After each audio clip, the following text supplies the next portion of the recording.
Ladies and gentlemen, this is huge news. We will read the text of the letter sent from the National Archives that Trump's team leaked.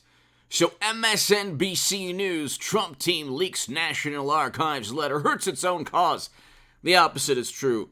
It helped its cause, and we'll talk about that. CNN, incomprehensible. Conway reacts to Trump team's leaked letter.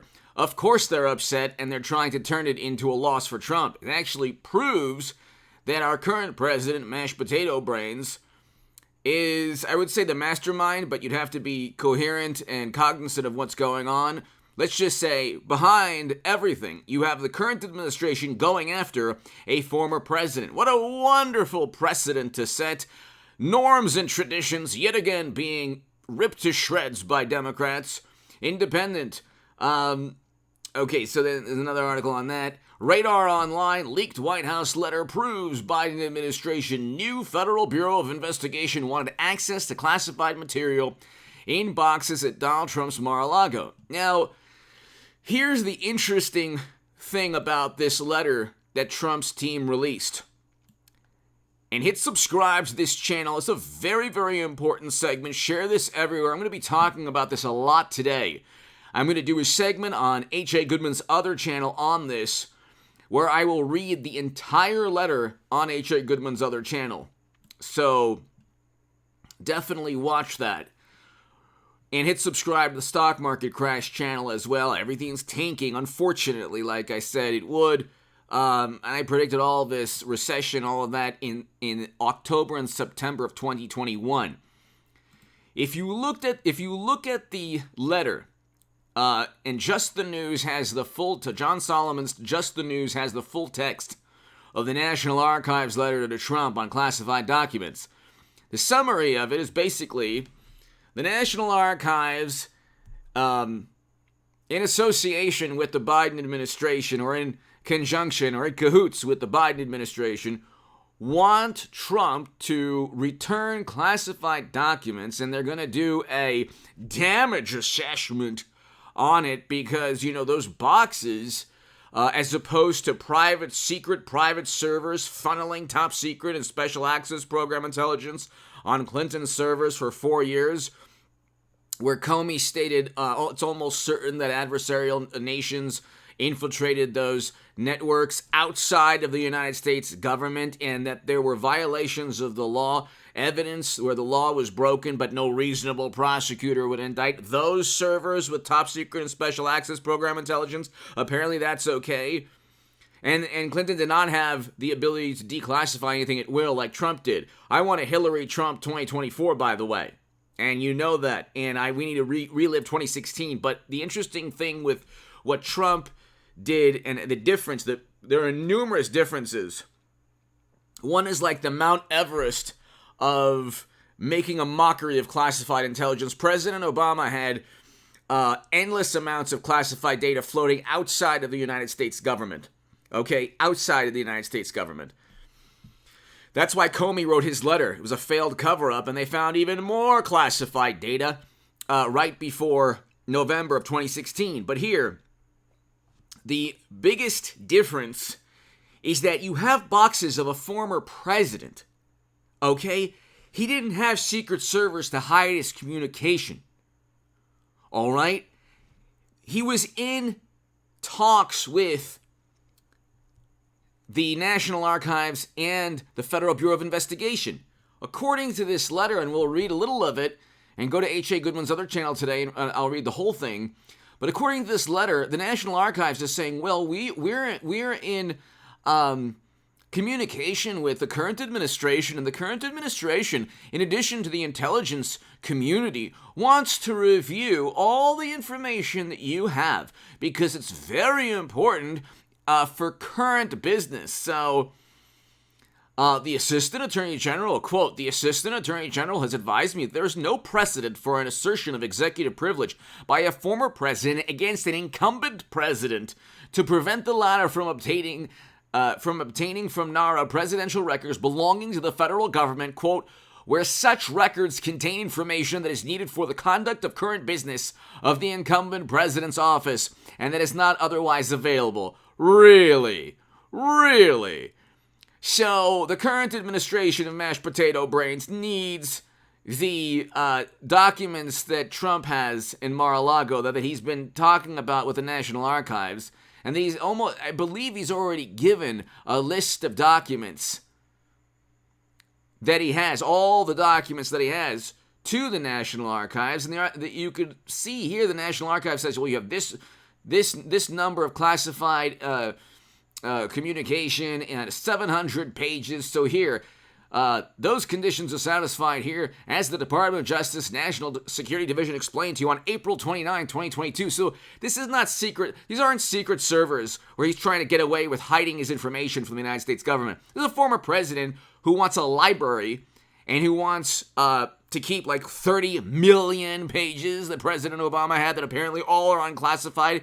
Gee, must be nice to be a former Democratic or Republican president. But God forbid you're Trump as president, and gosh, we need all those records. And if we're just going to go ahead and raid Mar-a-Lago and treat you like a convict because we don't like you. But here, there are important national security interests in the Federal Bureau of Investigation and other intelligence community getting access to these materials. What are they? The letter doesn't list all the important reasons that these intel agencies need Trump's Mar-a-Lago documents. What are they? I mean, is it like you have a geopolitical nightmare in Europe, you have a nightmare just beginning between China and Taiwan, and it's only a matter of time before Taiwan is blockaded or invaded under Biden's watch. You have a recession, the market's tanking, it's going to continue to tank, we're going to have layoffs, interest rates are going up, inflation's still at close to 9%, and so tell me, like, crime is, soaring throughout the country. So tell me the national security implications of Trump having his boxes full of information and documents for his library. Well, okay, here you go. According to NARA, among the materials in the boxes are over 100 documents with classified markings, comprising more than 700 pages. Okay, he was president. He declassified everything. He stated he declassified everything. He had the power to do so verbally, according to Politico. Verbally. Okay, so if there was a process that he tried to start, because they wanted him out and they impeached him and all that stuff and they blamed him for everything, and it's like, well, you shouldn't have had that day in January, but then again, they failed to prove that he tried to overthrow democracy, so now they're on to this. I mean, how many times can you cry wolf? You either indict Trump, which I think that it's possible that he gets indicted, because they set him up for crimes he didn't commit. They'll indict him for crimes he didn't commit. But you look at the history, the Mueller probe did not find Trump colluded. If anything, they couldn't find any evidence that he colluded or interfered alongside intelligence agents of another country. Okay? That was the accusation, that he was a plant by another country. It was completely fabricated. They didn't find anything. They didn't find anything with Stormy. If it was Clinton's campaign who paid FEC violation fines for purchasing the Steele dossier with campaign money, and the dossier was funneled through the Federal Bureau of Investigation and other intel agencies, and it was complete nonsense, and it was purchased by Clinton and Democrats. It was completely false. It was the epitome of fake news. When Stelter on CNN went on and on about, information that leads people to wrong conclusions, that's the epitome of that. Democrats are the ones who promote all this false and baseless and absurd, they promote these allegations against Trump. They can't prove anything. And then they say, oh my God, the corruption is unbelievable. Well, can you prove the corruption in a court of law? Or is it just your apoplectic and almost always hysterical reaction to Trump? And it's like the accusations have supplanted or replaced evidence in a court of law. So they can't indict this man. They don't even have anything to indict him on. Okay? You don't even have to, we're not even talking about convicting. Okay? We're not talking about convicting Trump. We're talking about indicting. They are accusing him of everything under the sun. Georgia pressured officials New York tax returns in his businesses. They haven't proven anything. Then they say, we're investigating. That's a public relations doublespeak. That's public relations doublespeak for, look, we don't have anything on Trump. We're just going to go ahead and investigate. He's under criminal investigation for a year, 2 years, whatever. So he has this cloud hanging above him. Oh my God, there must be something there. And then quietly they find nothing. But the average person on the left, who's really not that into politics, but just always votes Democrats, is, my God, I've never seen anything like this. This man is a criminal. He gets away with everything. They don't realize that they have nothing on Trump. So it's really a petulant type of letter like, you know what? It's basically saying you have all this information, not acknowledging that he declassified anything. It's not acknowledging that he declassified. There's not one mention here, from what I understand, where they acknowledge he declassified anything. They don't even acknowledge that he tried to declassify anything. The letter is just, the counsel of the president, mashed potato brains, has informed me that in light of the particular circumstances presented here, President Biden defers to my determination, in consultation with the Assistant Attorney General, regarding whether or not I should uphold the former president's purported protective assertion of executive privilege. Accordingly, I've consulted with the Attorney General, and of course, you have no claim to any of these documents, and we advised you in writing on April 12th, in light of the urgency of this request, we plan to provide access to the Federal Bureau of Investigation next week. So, this is basically like the hall monitor. It's saying, you know what, if you don't comply, where's your hall pass? Well, you went to the bathroom? Okay, I don't see a hall pass. Or, I know what, if you won't provide me with that hall pass, it's very important, and I'm going to go ahead and tell the principal. And it's like, well, he's the former president of the United States of America. There goes all the norms and traditions and the reverence of the Oval Office. Now imagine if this was done to President Obama. Imagine if it was done to Bush. Well, Democrats might be okay with it. Maybe not back then, but now they wouldn't be okay. They wouldn't be okay with it, but back then they would. But imagine if Trump gets the Oval Office and does that to mashed potato brains. Says, you know what? You have a whole bunch of documents. What's going on? But see, again, you would need the National Archives. There's two ways of looking at all of this. People say, well, yeah, right. The Federal Bureau of Investigation is completely apolitical. It's never been apolitical. None of these agencies have been apolitical ever. They've always generally sided with. You can look at, you will talk about the great Judge Joe Brown or Oliver Stone, and you could look at U.S. history and talk about these agencies and whether or not they've done worse than just being partisan or political, and I happen to agree with them. But you can generally they're apolitical. Generally they pretend to be apolitical, but they side with one political party. So WMD, Bush, Cheney, and Rumsfeld. Massive loss for the world. They were wrong, and millions upon millions in the United States of America and in other countries had their lives upended or worse. You can look at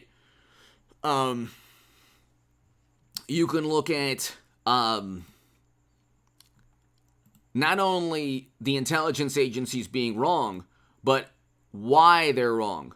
When they side with, it's usually a course of action, a policy is taken, a decision is made, and then the intel community comes in and says, well, here's the evidence for that decision. Not the other way around. Furthermore, it's so blatant and obvious that they're going after Trump because they despise him and they can't stand him and they just want him out of 2024. The problem is Trump is now a runaway freight train. Thank God. You can't stop him. We had record low, not only Black and Latino unemployment, but we had record highs in household median income around the country, and we had a record low in poverty around the country with Trump in 2019. We had a record low in poverty. Now, when I'm saying this, it's actually reaching a frequency that morally superior, highly educated liberal Democrats can't hear. But I'll try nonetheless.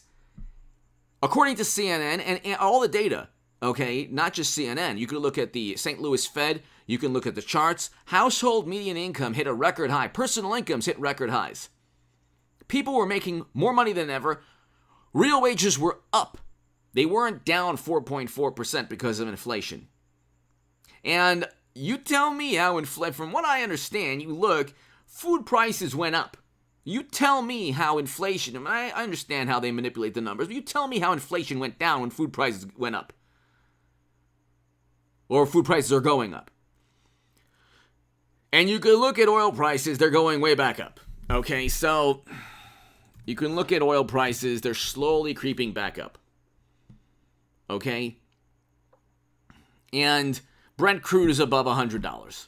Just like I said it would be. And believe me, I'm not like Nostradamus, but I did say a lot of things that are taking place if you watch the channel. Brent crude's up, WTI is 94, it's going to be well above $100. West Texas Intermediate is the U.S. benchmark for oil, and once that goes up above 100, you could say goodbye to any reduction of inflation, which Democrats created with their abysmal policies coming in. They literally caused the poverty that they claim to care about, so they love poor people. They love poor people so much, they create the poverty. So Democrats came in, didn't have 9.1% inflation or 8.5% inflation, didn't have oil prices through the roof, didn't have energy prices through the roof. We didn't have the recession that we're having now.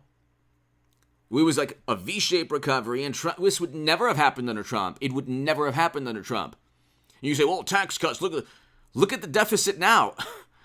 All they do is just pump money. It's the Inflation Reduction Act pumps more money into the economy where inflation was caused in part by $10 trillion pumped into the economy. It's okay. Here's where I agree with Democrats for a second, because I used to be on the left my entire life. If you want to pump money into the economy, but it's also like Republicans do this with tax cuts. If you want to pump money into the economy, either from tax cuts or just stimulus checks, you better make sure that economic growth results from pumping the money. You better make sure that economic growth results from that. Okay? But if there's no economic growth, what's the point? If you're not growing the economy, what's the point in a stimulus check? Oh, because you've tanked the economy? Because you ended economic activity? Because you're wrong and apoplectic, hysterical guidelines and protocols? And by the way, we don't want to get into the government agency that says this person and that person have the same guidance. We won't even get into that. They've been wrong on everything. So now the same people who've been wrong on everything, who said that WMD and now the Gulf of Tonkin would be for Vietnam, now they're saying, well, Trump, we really need this, we really need this classified data.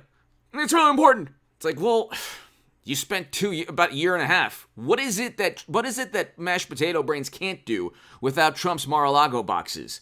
Is it the Holy Grail? Is it the Rosetta Stone that he has of foreign policy? Because you could talk about classified data and special access program intelligence and the fact that he removed this. He was president. He was the president of the United States of America. He had every right to remove any of that.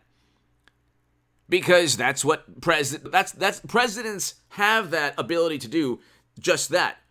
And President Obama removed information, and then they gave it to the National Archives. So they were going back and forth. But now they're just being petulant. Well, you know what? You're not giving us what we want, and Biden wants it for his foreign policy.